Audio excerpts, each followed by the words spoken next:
with the Department of Mobility and Infrastructure here in Pittsburgh. And the last person I saw on the stage was St. Vincent, so this is not at all intimidating. So I'm here. How many of you guys have noticed our public staircases or got to go on the tour?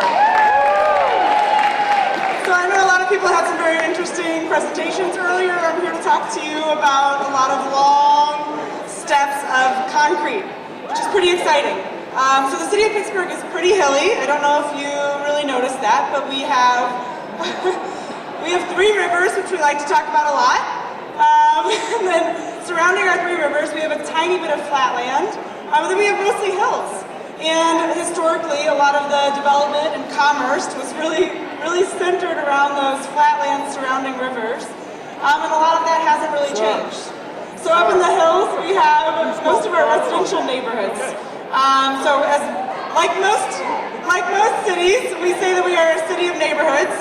We have 90 neighborhoods, and 25% of them are actually named after some sort of topographical feature, which you can see here.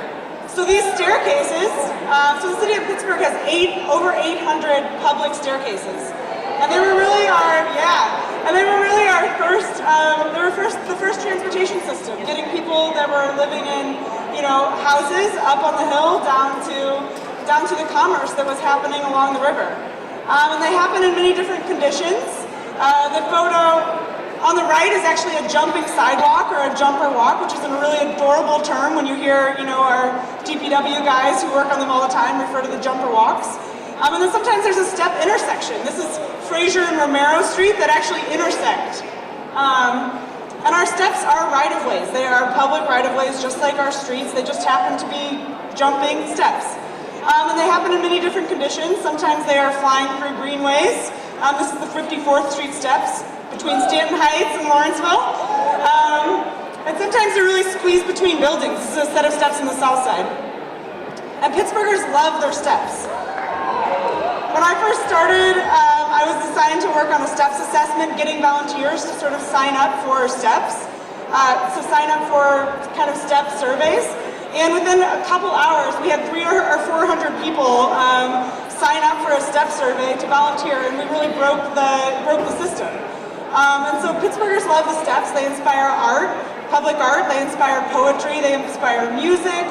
And they also inspire a book. This is Bob Regan. I got to meet him. He wrote the Steps book. He spent 2 months of his life biking around to all of the public steps and published a book about them. So one of the most unifying features, I would say, of the public steps is that they were all built around the same time, and they have not seen a lot of repair since the 50s. So that's one of the most unifying features. So sometimes we try to repair the treads with wood, we rebuild entire staircases out of wood, and sometimes we have to close them completely. So the only steps project that the city has the complete steps project that the city has really taken on in recent years is the Jean Care steps. And if you would,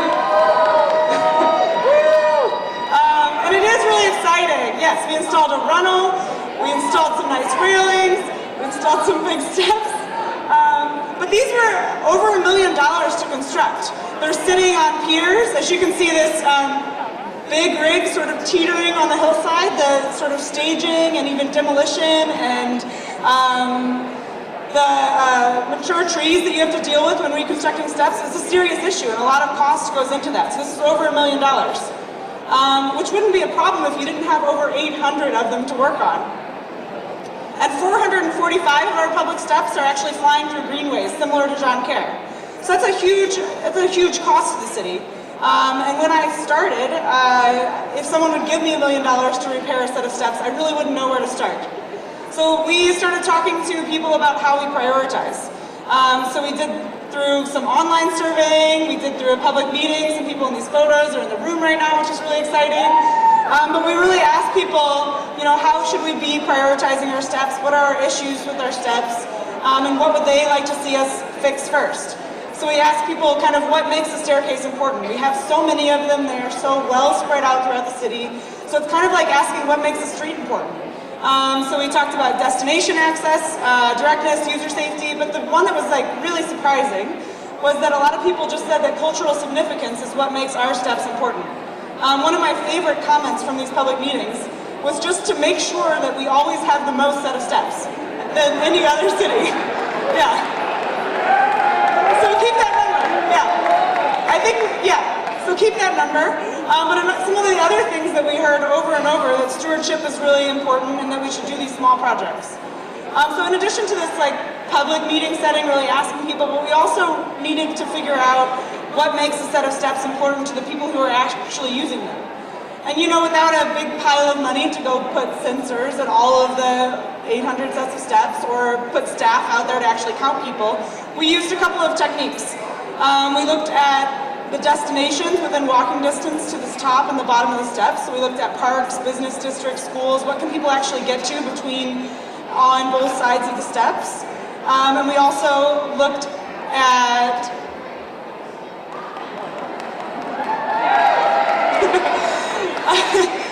we looked at directness. We looked at if you would remove a certain set of steps, how much longer would a person have to walk between the sets of steps to make the same connection.